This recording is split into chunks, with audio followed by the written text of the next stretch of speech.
That's right, everybody. It's Monday night. Good evening and welcome to Masterclass Episode 4. I'm your host, Kobayshi Maru, and with me as always is my co-host, Tarn. Tarn, how's your Monday? Hey everyone. Doing great. Great Monday. Can't complain. Happy holidays. Cheers, cheers. Cheers, guys. Holidays are here, and that means we're going to be playing a lot of Hearthstone. Thank you guys for coming out. This is Masterclass, where we play, we learn, and we explore the game of Hearthstone. So tonight I want to do a special shout out to Wixon Greenwood, a great friend of mine who helped me put together that little video. He did that thing, made it look amazing. He just did such a great job. So Wixon, thank you for that beautiful intro. You are the man. Absolutely, Wix, you rocks. You rock. You rock. Thank you. All right. So on today's show, we are going to be doing some cooperative laddering with this new ranked ladder system. We're going to be doing some discussion, on the laddering system. We're going to be doing some customs with analysis, and we're going to do some Q&A. So we're going to jump right into cooperative laddering, and I'm going to show you really quick my deck. And Tarn's going to help me out. You guys in chat are more than welcome to help out. This is going to be real deal Holyfield, so we're going to be having fun, but it'll be a little serious. I have a fast... This is going to be what? The real deal Holyfield. I have a fast shaman. I've modified it, my mod shaman, which is always a deck I'm working at to make my best deck. I keep my strong deck and modify.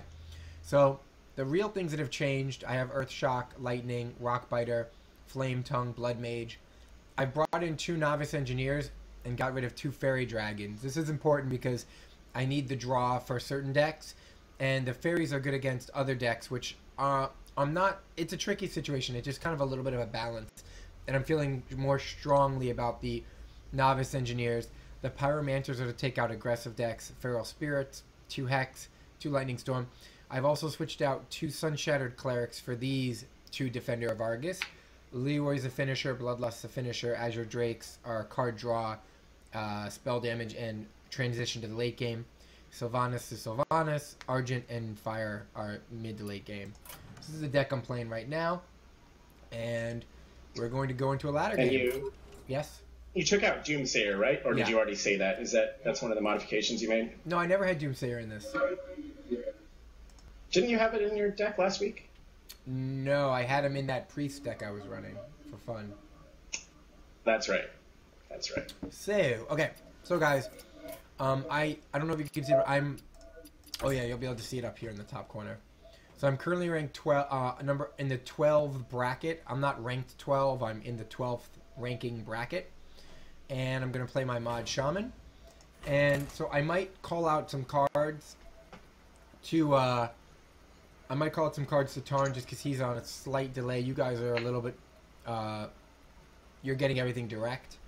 So I might call out my next card. But basically the goal here with cooperative laddering is that one of us plays the ladder and we get advice and support and help from each other to learn how to play better and have optimal positions in different situations.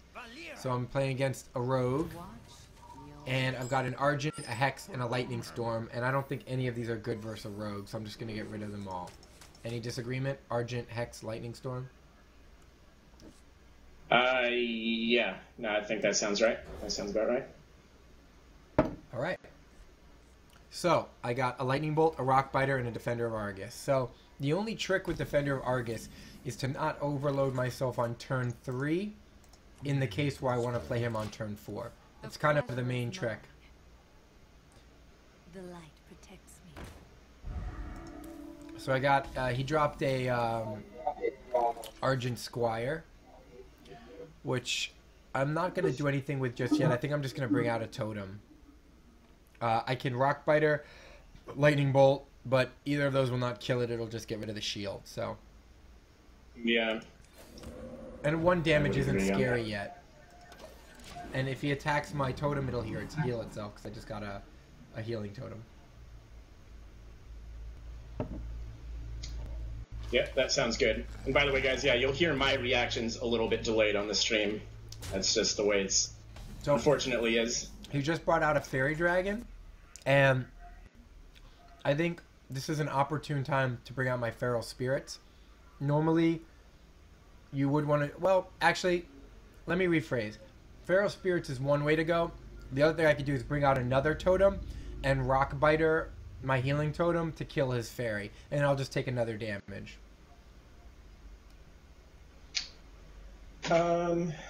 Let's see. Yeah, that might be the way to go, just because you were saying about not wanting to overload yourself on turn 3, and this is your turn 3 and your ferals would overload you. Yeah, but I'm not going to play Defender next turn because I'll only have one totem out. But either way, I won't be overloaded and I can have a variety of options. I'm not really afraid of the 1/1 right now, and it looks like an aggressive deck, so I think it's going to be Rockbiter totem. Mm-hmm. Yeah. That's what I would do. You know what I could do? You know what? Actually, Tarn, I think there's a scenario where I should have Rockbitered on myself and taken the damage and allowed myself to Defender the 2 minions. The 2 totems. Must cleanse the Sunwell. Yeah, it's a tough call. You'd still, So take some damage. That's true. That's true. So, this is a good opportunity to bring out the Feral Spirits and a Lightning Bolt. It will overload me next turn, but it also protects me. So I feel like that's okay. And you'll still have enough. You'll still have enough for your Flame Tongue next turn. 5, 4, 3, 2. Yes.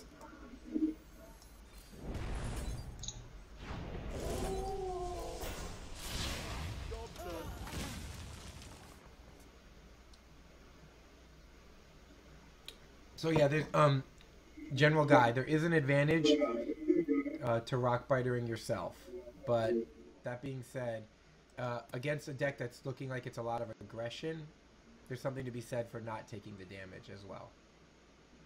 Yeah, it's always a tough call. Since what you've been seeing has been Argent Squire and Shattered Suns, it's most likely a pretty heavy minion deck. Obviously, it's a rogue, so obviously it's most likely a pretty heavy minion deck.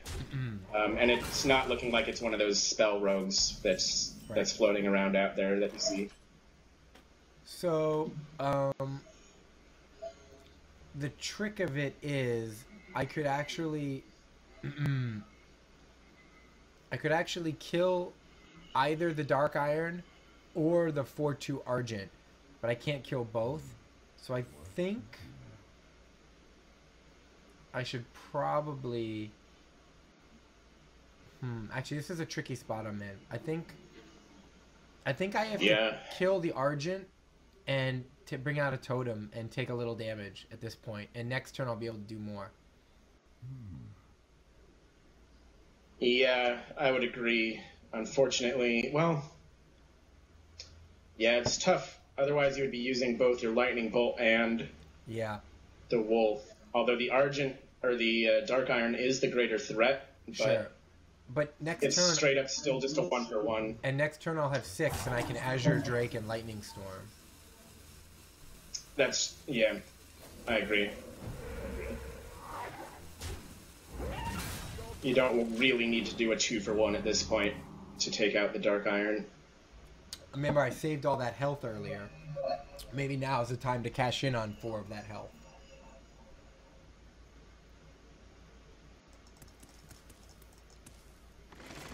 Okay. We got a Harvest Golem and probably I'm thinking an Argent. Nope, 2 Harvest Golems. And he didn't even attack my face. He attacked the totem. So... Yeah, I was going to mention that. He seems to be pretty intent on keeping your board clean, so that ends up being pretty nice for you. I'm okay with actually bringing out the Drake and killing his 4/4. If he wants to run his both other minions into my Drake, I'm actually fine with that. Oh, absolutely. Absolutely. This is the time to do it. You get the card back from the Drake, and you get to definite kill on the 4/4. And I'm going to have 6 next turn, so I will be able to Fire Elemental or Defender and Flame Tongue or a variation of Defenders and stuff. Okay, wait, he's going to directly attack my my Drake with something, but he's not sure what he wants to do yet.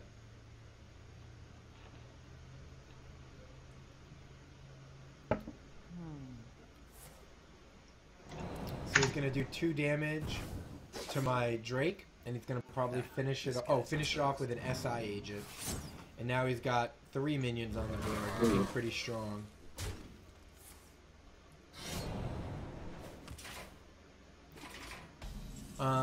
I've got 6 mana, and I think right now, with 2 defenders, a totem, a hex, fire elemental, I think it's not a great idea, but I think the fire elemental on the SI agent, and again, force him to deal with my big guy, and then I'll be able to, in later turns, bring out multiple minions and multiple taunts with the defender. What do you think? Is there a better option you can see here?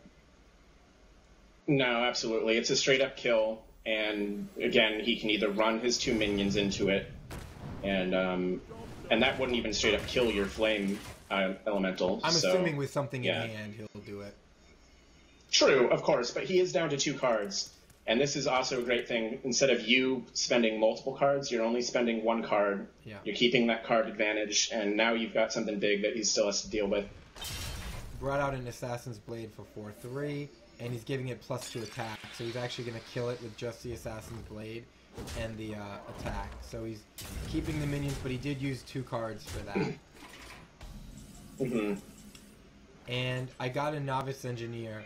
I feel like a Novice is a good card, because I can Novice and still play my Defender in something else, regardless of what I get. Unless there's a better 8-drop. I don't see it. I think Novice, and if I don't get anything good, Totem and Defender, just to stall out a little bit. There's also the Hex Pyro combo. I don't know if you're wanting to use it on these, but he might just be straight up low minions. So it's not a bad thing to get rid of. If I Hex Pyro, one's going to stay alive. That's the thing. But yeah, I don't have a problem with that. I know. Well, you know what? Let's generally. Let's look at. I can do the Hex Pyro anyway, right? 8, 7, 6. I can do the Hex Pyro anyway. So let's see what I get. You're playing the Novice first, right? I'm gonna play the Novice. Okay. I got a Lightning Storm, so now I'm going to Pyro Lightning Storm and wipe the board. Or wait, I won't necessarily. I won't necessarily wipe the board. Well, I'll wipe true. it. Yeah, I'm gonna. But you'll probably leave him with like 1 of the minions, and that's fine. That's good. And you'll still have your 2 minions on board. So I did not get either of them. So he's got 2 1/1s, which is. Oh, did you? You straight up got double 2s. I whiffed it. Oh man, that's a bummer. Pyro Hex isn't bad. He's running his minions into my minions. So this is actually okay with me. So I'm at 14 health, which is not great, but I have a lot of good stuff to play now. So, with 7 mana, I think it's going to be a Defender and a Totem and probably a Flame Tongue as well. Don't you think? And then just attack the face? Well, you're going to polish off his guy with your 1/1, right?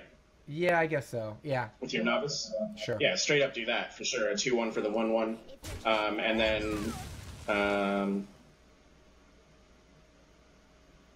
and then I guess you couldn't do 2 totems. No. And... That's fine. You still have another Defender. I would finish him off, and then just do the 1 totem and a Defender. My shield for Argus. And with my Lightning Storm and my Hex, which I've saved, even though I've taken a bit of damage, I feel more in control of the late game.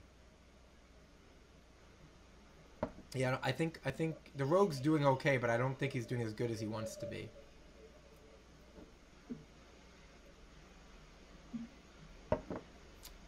So many options. What's up, guys in chat? We see you. Reading it all.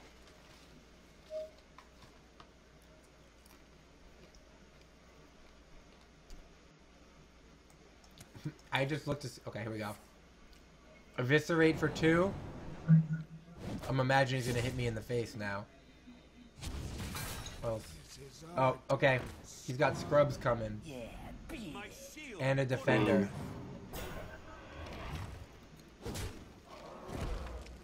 Okay. I got an earth shock. And I feel like I can lightning bolt this and earth shock anything that survives. And I'll defender I'll defender of Argus in a minute afterwards. Yeah. Now that'll wipe his board. 4, 5, 6, 7, 8. You know what? I can actually bring out a totem before that and see if I get the spell totem. I'll have enough to defender, lightning, earth shock. So 4, 5, 6, 7, 8, 9, 10. Nope, no spell totem.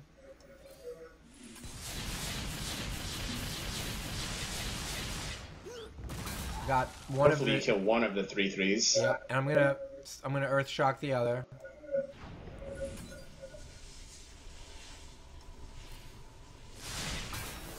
And then you have enough for defender in between, right? Yep. And then an attack to the face. Yep. No, I'm gonna attack. Cool. I'm gonna attack to the body. I always go to the body, Tarn. Oh, body blows. Body blows. Body blow, uppercut, uppercut, body blow. He's got 1 card and a 5 attack, 1 durability Assassin's Blade. If this was me playing, that 1 card would do directly 9 damage to you and kill you. That was the story of my week this week. I swear to God. Story of my week. I would just make a move like you just did, and then directly, no matter how much health I had left, 9, 13, 17, Yep. they would do exactly that amount of damage on the next turn. By the way, I do want to point out, since we so often talk about how amazing my totems are, this particular game, neither my totems nor my RNG have been good. I just want to say that because we always highlight when it's amazing. It's been absolutely horrendous this game. So. Well, yeah, but you're not playing me, so Right. of course No. this was going to be so-so. I agree, and I'm not suggesting otherwise. I just wanted to say it's not universal. It's just versus you how good it is. Oh, obviously. I mean, come on. I bring the thunder when it comes to your RNG. All right, I got out a Blood Mage, which I think I'm gonna play because I do want to have the ability to get more cards. We hunger for vengeance. Blood Mage. Yeah, you might as well. The breach. You still have a taunt as well on board. Yeah, a taunt that heals. He obviously wasn't comfortable with that. Are you gonna play your Flame Tongue or no? Or are you gonna keep it in the pocket? I played Okay, you it. played it. Yeah. No, that's good. You're keeping up the pressure. Plus, next turn I'll have lethal, And and he's got to Northrend.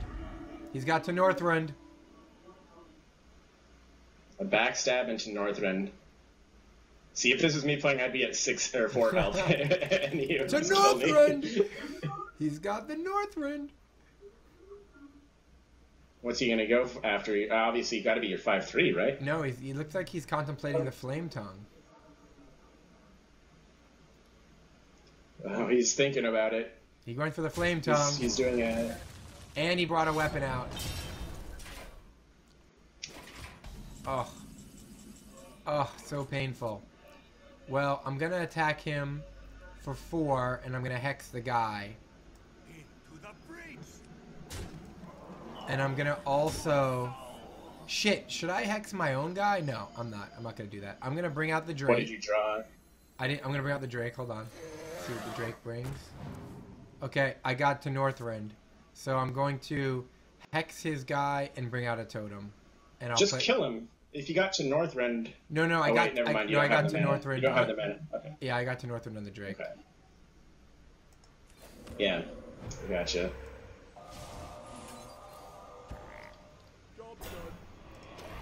But I don't have any. If I you don't might have any. have it. I don't have any taunts. So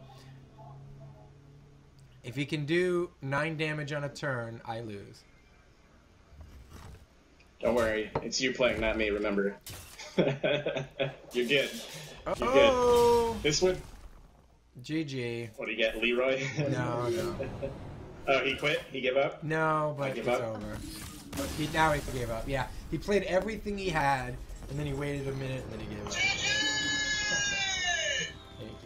Nicely done. All right, that's kind of self-explanatory. So, if everybody out there listening, watching, people in chat, there has been a new ranked system. In Arena, you can go up to 12 wins instead of 8. And in Ranked, you're on a sort of a tiered system where you start at 25 is the lowest, believe it or not. 1 is the highest. So as you get better, you go lower. 1 being very high, and below 1 is Legendary. And there'll be a list of a number of people in Legendary, the best players in Hearthstone. So the way the ranked system works at the moment is when you win a game, you get a star. And as you can see up here, I'm at rank 12 with 2 out of 4 stars. When I get 2 more stars, I go up the next game to rank 13. And basically, when you win a game, you get a star. When you lose a game, you lose a star. And if you win multiple games, 3 or more in a row, you gain 1 additional star for each win. So if you're on a roll of 3, that third game gets you another star. So you get 4. And you continue on that roll. So that's basically the new system. It is based on MMR, which is Blizzard's way of tracking people's skill level. Anyway, so there's a few other details to that, but that's sort of the basics. So we're going to talk a little bit about that and hear a little bit from people in chat. So I'm going to throw down the chat window. So you guys in chat down there are now on stream. And yeah, Tarn, so you want to start this off with regard to what your thoughts are on the ranked system? Sure, absolutely. First of all, I love the concept of it. I always like grinding, whether it's ranks or levels or whatever. So I like the concept. I like the instant feedback of seeing where you are in your rank, how you're progressing, getting the new icons, all that stuff. And the instant feedback can be really gratifying, but also can be really discouraging. Instant feedback of losing stars is a little, can be discouraging just as it can be rewarding. But overall, I love it. I think it's cool. I like the 25 levels. I like the fact that they added in the legendary level that's going to keep track, apparently, of the top 10,000 players in the region. And you're going to actually have your specific regional rank. I like all that. I think it's great. Where I have some issues with it is it's clashing a little bit with the MMR system in the way that it's kind of combining 2 rank systems into 1.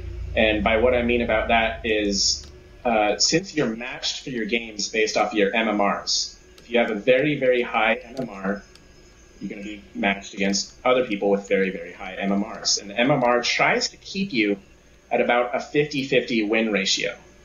And because you only gain or lose stars based off of wins, you don't gain or lose stars based off of if you're beating someone with a high MMR or a low MMR or whatnot. It kind of leads to even people with super high MMRs getting stalled out at a certain point on the rank, the new rank ladder or the new rank, whatever you want to call the 25 levels, the level system. And so it kind of can skew where you actually are in ranking. Because if you're super high in MMR and you're going 50-50, you can be up to rank 12 and kind of staying 50-50 around rank 12. If you're super low on MMR, you can still get to a place around rank 12 where you're playing 50-50 and you're staying rank 12. So it's, I think it's almost there, but I think the MMR is kind of locking players down at a certain rank. It seems with a lot of the top players, it's happening between like rank 8 to 12, maybe a little bit lower, maybe like 6 or 7. But, if you're just only matching up against the top players and you're winning 50-50, then how are you going to really progress? Because you're only gaining a star or losing a star based off of just a pure win, not who you're beating or how you're winning the game. Right. No, absolutely. And let me say, I do actually really like the new ranked system with regard to the fact that it entices people to want to play, to grind, to get into the game. So I agree with that. So basically, where I agree with Tarn is that if you're playing at a really high level, and you're playing against someone at a really high level, and you lose to that person, or even say you're playing at a medium level, but you get paired against someone a bit higher than you. If you lose a star. If you played someone at your level, you lose a star. If you played someone way below your level, or a bit below your level, that's who you're paired against, you lose a star.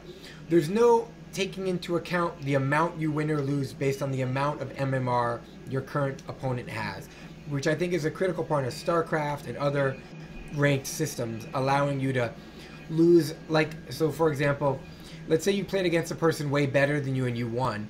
That would be cause for gaining 2 stars, or star plus something. But if you beat a person who's way below you, why would you get extra stars? Yeah, you're on a streak, but is a streak against people better than you or worse than you? And that's an important factor. So taking that to its logical conclusion, if you lose a game against a person way better than you, you shouldn't lose as much 1 star as if you lose against a person who's way worse than you. So if you lose against a person way worse than you, maybe you lose a star or 2 stars. And if you lose against a person way better than you, maybe you lose half a star or some fractional. I mean, obviously it doesn't have to be star based. There can be fractions and points. Right. And that's where StarCraft and other games have taken it to that next level. But it is a good beginning of a system, but it does have that one drawback, which it stalls out people who are they're at a very high MMR and at a very low MMR, brings the low MMR people up because they're winning and losing based on other equal MMRs, which is matchmaker ratings, and then doesn't really find that balance. And to answer some people in chat, the sort of the best players out there, Team Doge, Team Doggy House, those guys are in and around on the EU ladder 8, 9. I've seen some at 12, and on the NA ladder I've seen Artosis and Savages, was like at 8-ish in EU, and EU went down, so we played a bunch of NA. They were both at around 12, 13-ish. So that's where they're at. And in terms of other top ranking players, there are people who have been grinding out respective ladders and getting into the legendary rank, which is like around the 1 level. So there are people at those ranks. The people they've beaten to get there, you know, who knows? But certainly there are a variety of amazing players in the mid-range, in the like 9s to 12s, some really good players in the low numbers, and, you know, people who aren't playing are really high up. So there is kind of variety there. Right. And just to reiterate, Sandman, you asked how you're matched. Yes, when you get matched against an opponent, you are matched based off of your MMR. So it is trying to match you based off of your MMR, someone that's around your ranking. And then, but the wins or the losses does not take into account the MMR. It's just a straight up star for a win or star for a loss, or 2 stars if you're on a win streak. And so that's where it can lead to players getting a little bit stalled out, or, you know, a lot of players just all around this mid-range of ranking system, around between like rank 18 and rank 12-ish, and they're a huge variety of MMRs all like in that rank because they've just played the number of games. And, you know, you'll eventually get some win streaks going regardless of what your MMR is, and you'll get into like, you know, rank 18, rank 17, stuff like that. Well, Sandman says so that... I think... Sandman says that as the notes read, which we'll have to take another look, says should only match based on MMR in Legends rank, which would be good. That would be a good thing, because if you're at rank 12, you should play other people at rank 12, not other good rank 12 people instead of bad rank 12 people. That would make sense. And to answer another chat comment from Iraram, how's it going, buddy? Yes, a lot of the people I mentioned have been traveling and just got back. So I wasn't suggesting that they're not good enough to get higher ranks, just answering questions in chat about where they are in the ranking system. But I will agree with Sandman that if the ranking is based on, the matchmaking is based on rank and not MMR, that's a step in the right direction. Yeah. Yes, I think that's as intended, and that is a step in the right direction. However, I don't think it's actually working that way currently. I think it is a straight up matching based off of MMR, regardless of rank. I could be wrong. And even then, I'm perfectly. I kind of want to be matched based off of MMR, regardless of the rank. But it would be nice if the reward was also based off the MMR. Yeah. Well, I will. And that's just my personal opinion. Sure. I will say anecdotally, from what I've seen, when I kind of hit the 14, 15, 16 rank and didn't play for a day, when I came back on, the people I played were a little bit weaker.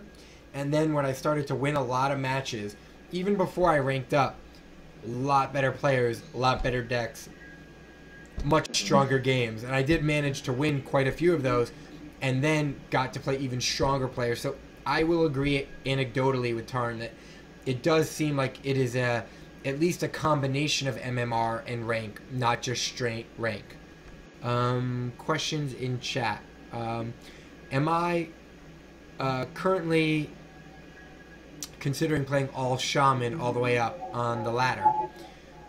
People are using a lot of Paladin, Priest, and Druid. I'm not playing to rank up. If I wanted to rank up, I would not be playing Shaman. It's the most underrated class. I think it's a great class, but people don't consider it strong. I play Shaman because I love it. I play Shaman because I think it's going to be fun in the long run. I'm learning a lot. Learning how to play a Shaman with Overload is so beneficial to me as a player. It's like wearing ankle braces or weights around your ankles when you jog. It's like training. The Giant was an interesting philosophy, and I knew about the Warrior deck with Giants, the deck that I played in the warm-up. I knew about that. That's a really fun deck that you can do some really... it's kind of a niche deck that you can actually do like 32 damage in one turn with Giants and recall and playing the Giants over again with charge and all that stuff. So I had some fun with that. But overall I had a Priest deck that I was really comfortable with and really liking. And it had mind controls in it. And after the patch, it still was doing pretty good with the mind controls, even with the nerf to mind control. However, as I ranked up, as I started facing better decks, better opponents, the mind controls actually were not cutting it at 10 mana. So I said, okay, I'm going to come up with a Priest deck, no mind controls. What can take the place of mind controls? And what I was running into an issue with is when I would get at low health, I could not use a full turn to play a mind control. So I thought, well, what if I just don't play the mind control and I can play a Giant for free and have 10 mana to heal myself up or to play defensive cards or to do anything else. And so that's kind of how the thought process evolved on that deck. And I think we're probably going to do a couple customs with me playing this deck coming up here in just a bit, and can actually show you the deck list and all that stuff moving forward. So that's kind of the long-winded answer to what I'm playing. I'm playing a Giant-based Priest deck, and yes, it has 4 Giants in it. It has the 2 Molten Giants, and it also has the 2 Mountain Giants. So it's a slow Priest deck that's Giant-based instead of Mind Control-based. Great, awesome. Yeah. So good questions there, and answers. So I think we will move on, and we're gonna do, like Tarn said, a couple customs with analysis, and that discussion on ranked also sort of incorporated our Q&A. So I think we'll just end the show with customs with analysis, which is me versus Tarn. And in this particular game, instead of we can mull over my cards, but we might mull over Tarn's a little bit more, helping him define better ways, possibly better cards to deal with rush decks, which is what his current deck is having trouble with. So just to show you quickly what his deck is, this is Tarn's Priest deck. It's up on stream. 2 Holy Smite, 2 Mind Vision, 2 Shadow Word Pain, 2 Wild Pyromancer, 2 Shadow Word Death, 2 Thought Steal, a Big Game Hunter, 2 Shadow Madness, 2 Holy Nova, 1 Sylvanas, 2 Holy Fire, 2 Argent, 2 Cabal Shadow Priest, 1 Rag, 1 Alexstrasza, 2 Mountain Giant, and 2 Molten Giant. And The deck I'm going to play against that and Tarn can talk through what I just said as we start the game, but I'm going to play against that deck, sort of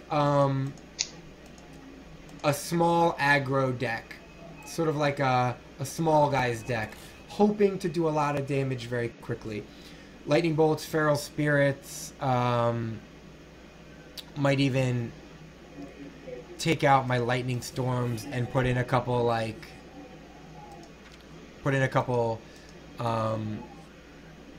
leper gnomes, take out the unbound elemental, put in a couple knife jugglers.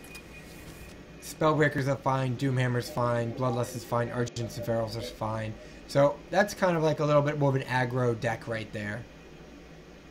And yeah, so I'm going to play sort of a small minion aggressive deck, which he hasn't been having trouble against this deck particularly, but this is sort of the type of deck. So here we go. Yeah, absolutely. My deck's it's pretty good at control early on. However, if the board gets too flooded, that's where this priest deck can run into trouble. Yeah. So that's a little bit what we'll be working on with this, but I will be using that priest deck that was just displayed. Yeah. And yeah, full disclaimer, that is the deck. That's its deck in its current formation. I've only had it in that formation for about 2 days, but I've done very well with it so far. Much better than my version of it with mind control. And it's been a lot of fun. It's been definitely a fun, different play style to use.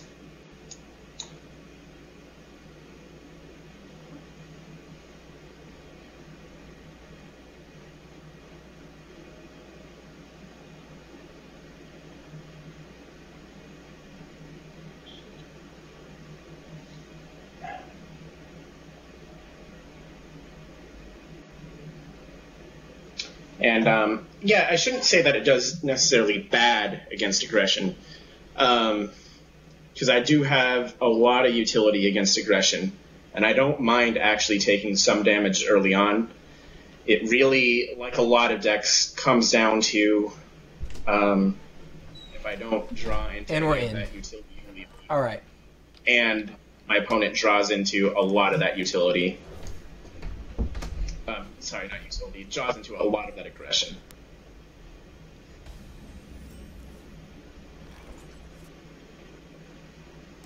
So, yes. So, if you have any input on helping dealing with aggro decks, please feel free.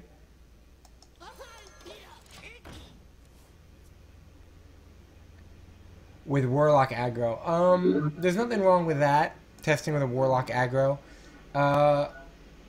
That's something we might do, but it's not necessarily about the type of about one specific aggro deck. It's more for us sort of looking at the general principles and how it might apply. So we might test out different aggro decks, but this is what we're starting with.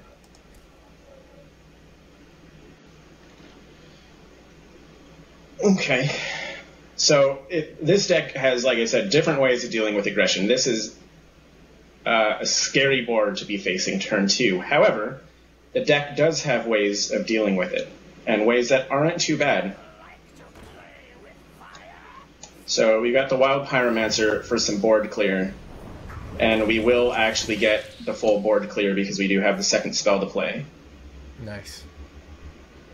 Nice. Tarn, where'd you get that Wild Pyromancer? Where'd you hear about that baby? I don't know. I heard it was a good card. Some scrub told me. Scrub. Better watch your mouth.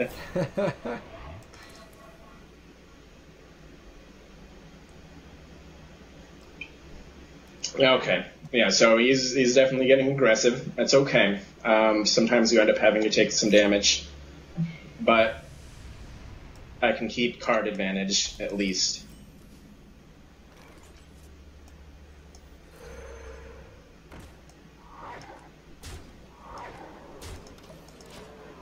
Come at me.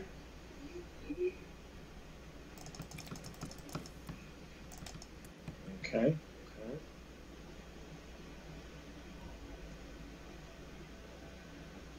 You are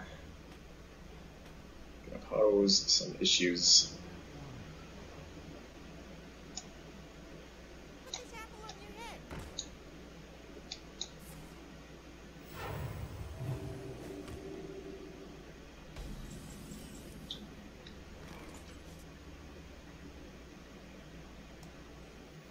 We must cleanse the Sunwell. Thought steal and mind. Yeah, I know a lot of people have a lot of different thoughts on thought steal and mind control. Personally, I feel they're pretty dang consistent. Okay. All right. So.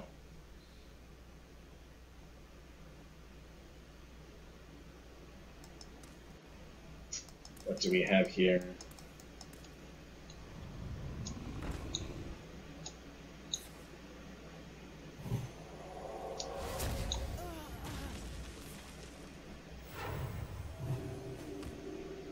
Your Molten Giant is like not even in the middle of the game here. Is he floating somewhere? Yeah. Oh, the Bloodlust. Well, why'd you have to have the absolute perfect hand? Because this is what it's about. We wanna stop that from happening.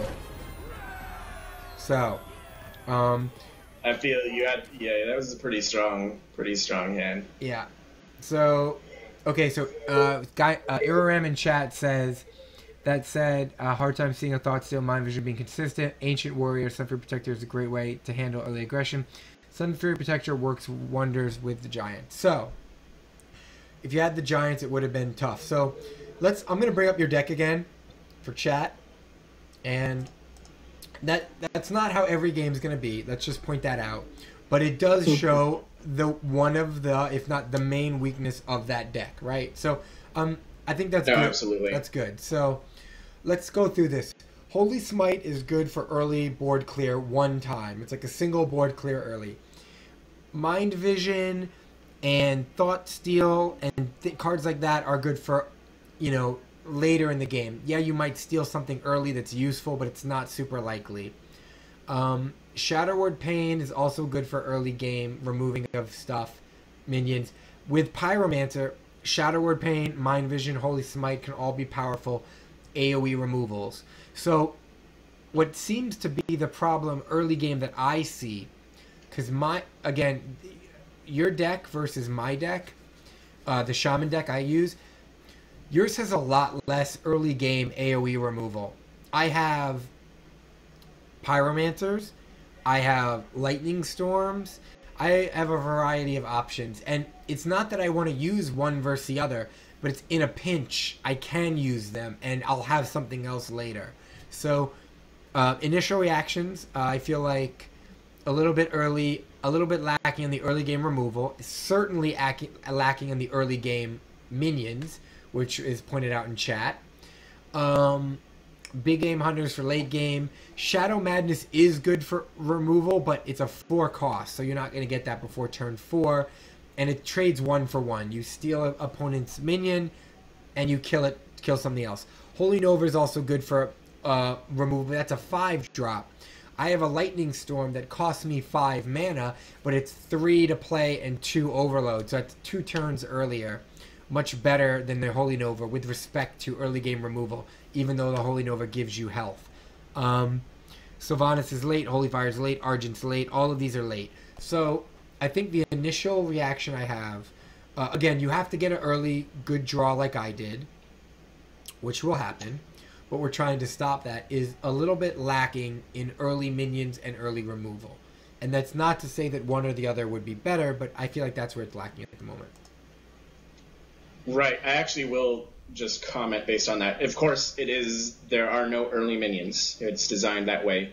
In general, its early removal is actually pretty dang strong when you have the wild Pyromancers and in combinations with Shadow Word Pains and Holy Smites.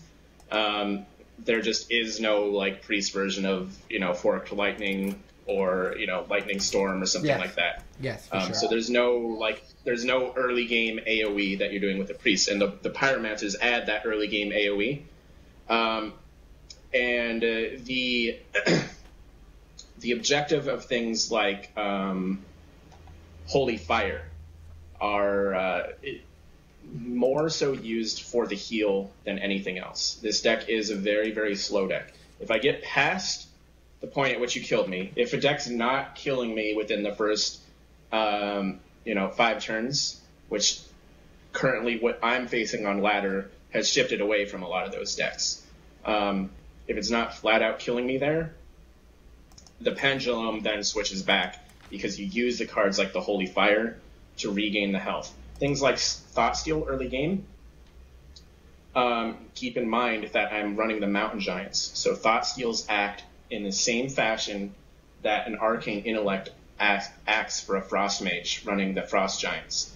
It's that card draw to reduce the cost of the Mountain Giants. I know this is a crazy, wacky deck, and I know there's holes in it, but the things that cause some holes are actually also there for very specific reasons. Sure. So And it's interesting to find the workaround. Yeah, every deck has its strengths and weaknesses. As I continue to look through the priest deck, question from chat from Sandman: how does it play against a giant mage? Because that's obviously the priest equivalent. Is it better or worse in your opinion? We've talked about this, but I want to let you go ahead and talk about it. Absolutely, I do very good against giant mages overall in general. Of course, I can just be not getting the draw. It's a card game. I actually struggle more with a hyper-aggressive mage, a hyper-aggressive early minion-based mage than a giant mage. Against a giant mage, super great. I've got the 1 big game hunter. I've got the 2 Shadow Word Deaths. I've also got Sylvanas in there, and I've got 4 giants of my own. Overall, against giants, I'm doing great. It's also against the giant mage, also all about what you saw me doing a little bit to Kobe in our warm-up, knowing when to attack and knowing when not to attack versus giant mage. If you don't have anything that can deal with Molten Giants, don't put him in a position to be able to cast the Molten Giants for very cheap or very free. Yeah. So you just got to play the very slow, tempoed game against the Molten Giants with this deck, and it actually does very well. Yeah, it is rare though. My deck is a kind of a poor man's ice giant. Any ice giant's gonna have other giants that can play, and you knew that, but that's situational. Right. No, I was just saying, just using just that as an analogy of, as I'm playing the priest, there's plenty of times where I can be doing damage that I'm not, just because I know of what can be coming from my opponent. Yeah. So looking at your deck, I'm not suggesting I have the instant answer, but maybe to begin the conversation, I feel like cards like Big Game Hunter, you have other ways of dealing with big minions. Cards like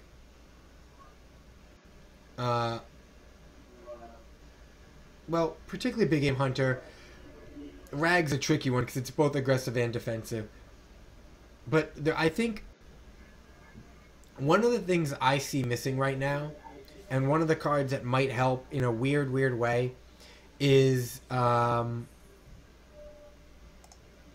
Lightwell.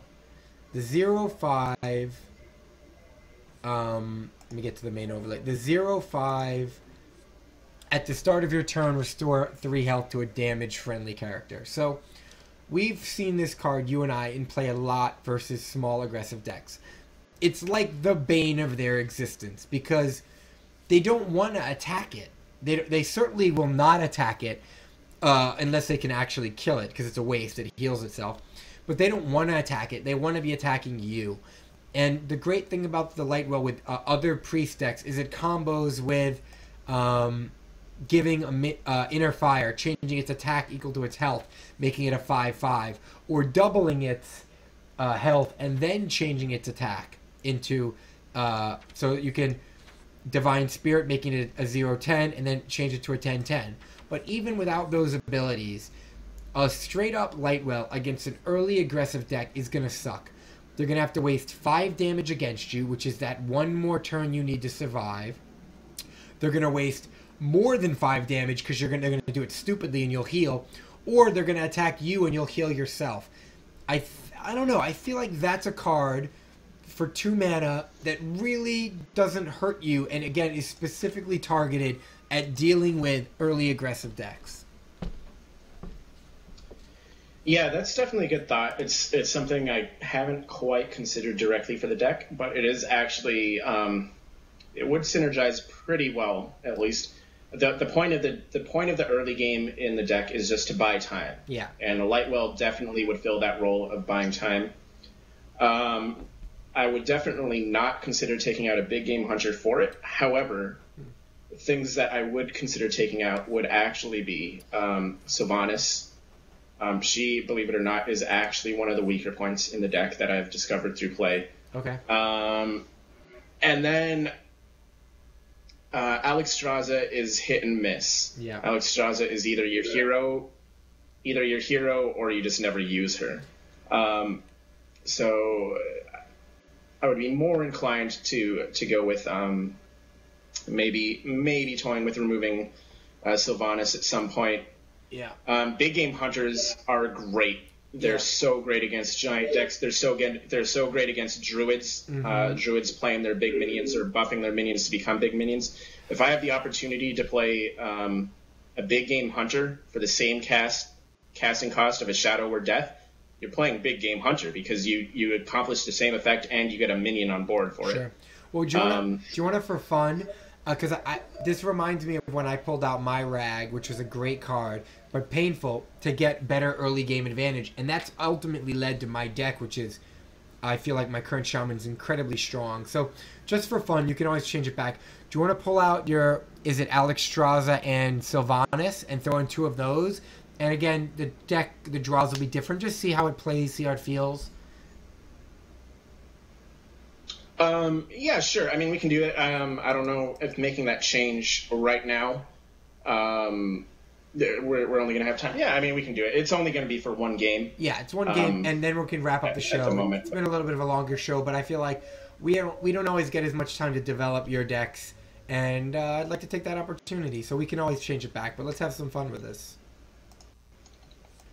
And again, this is specifically targeting my deck, being better against my deck, but Tarn's not having problem against the other bigger decks. He's doing very, very well.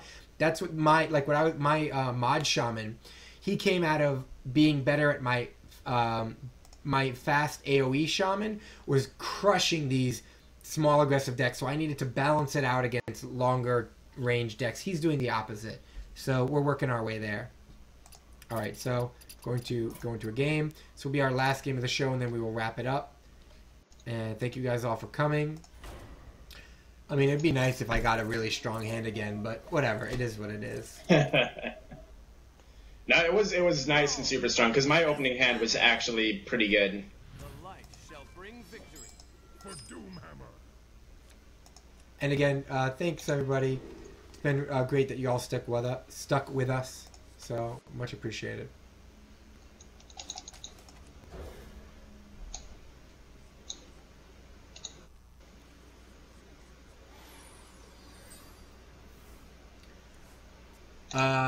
Chat question: is a beast-based hunter viable at high levels? I do not believe so. I do not believe so. Yeah, it's tough. I haven't seen enough of them. I'm not sure. I'm actually not sure on that myself. Greetings.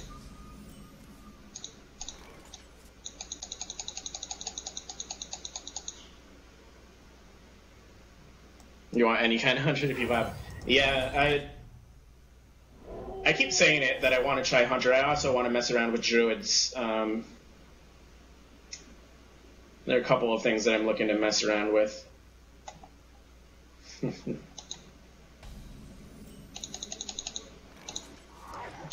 Oh, you coined it out. Interesting. Yeah. This deck, remember, this deck is a different deck than my normal deck. So my coining is mostly based on my hand. So you can be pretty sure there's an important 4-drop for me. Do you like to play with fire?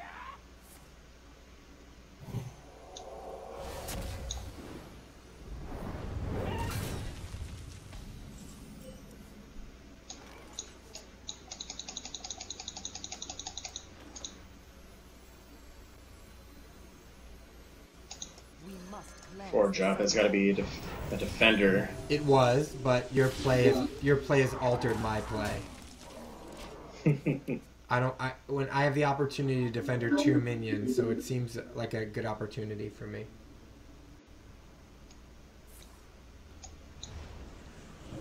I will note, Tarn, that at this time, how much is the light well? I believe it's 2 mana. That's good. So you can Yeah, it's 2. So good. I was saying, if you can't kill a minion and bring it out, it's useless because I had 6 damage. But if you can kill a minion, then it is a good play. My shield for Argus. push forward. Got that 4-attack minion right in the sweet spot.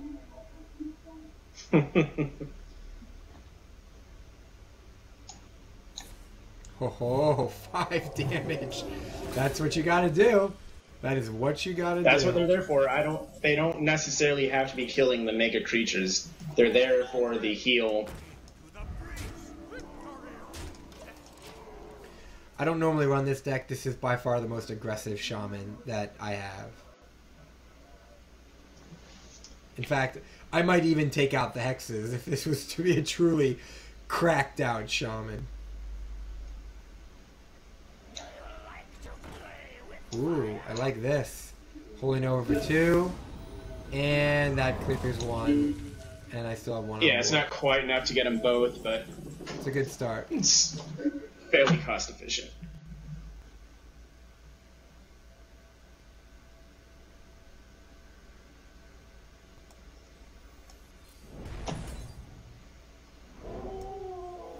My shield for Argus. I don't ever play this deck. This is a lot of fun. There's like literally no thinking for me. It's like most aggressive, most efficient, go. Now I get why people like to play these silly warlock decks. It's like so simple. I mean, I'm overstating, but it's certainly not as complicated as playing some of the variety of decks we've done. Ooh, nicely done. I like this. Take out the Argent. Oops. I miscalculated, though. That was actually a big mistake. Wait, why I didn't you? needed to heal before I did it. Why didn't you take I out? needed to heal my Yeah. minion. But why didn't you take out the Yeah. my Argent before my? Oh, I was going to use my pyro to take it out. I missed. That's what I'm saying. That was the mistake. Oh, so I needed to heal the pyro. The pyro would have lived, Okay. and then the pyro would have killed the Argent. you attacked before it happened. So. No. I needed to heal the pyro before I cast the Shadow Madness. Got it. That's what I needed to do. Cool. So unfortunately, I think that's going to be the game-ending mistake right there, because I just left you with a lot of damage on board. But that happens. I was just moving too fast there.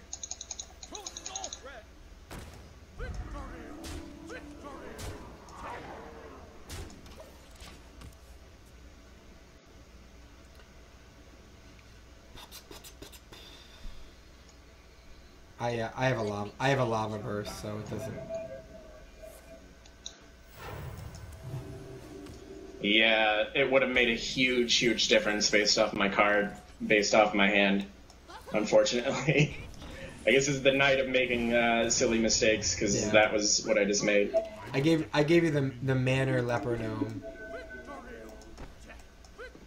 Then I gave you the man concede.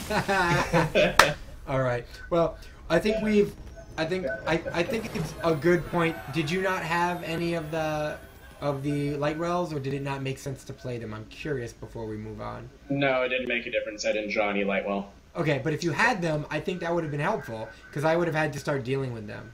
Or do you not think so? In that, looking at my 3/3 minions, the first 3 turns. No, I think I would have still played my first 3 turns the way I did, regardless of if I had light well. Okay. Most likely. Turn 2. I would have been able to play 1 on turn 2. So if I had one in hand, I would have played a Lightwell there. I think that would have been very helpful. But That's 3, 6, at least 9 healing before I can kill it.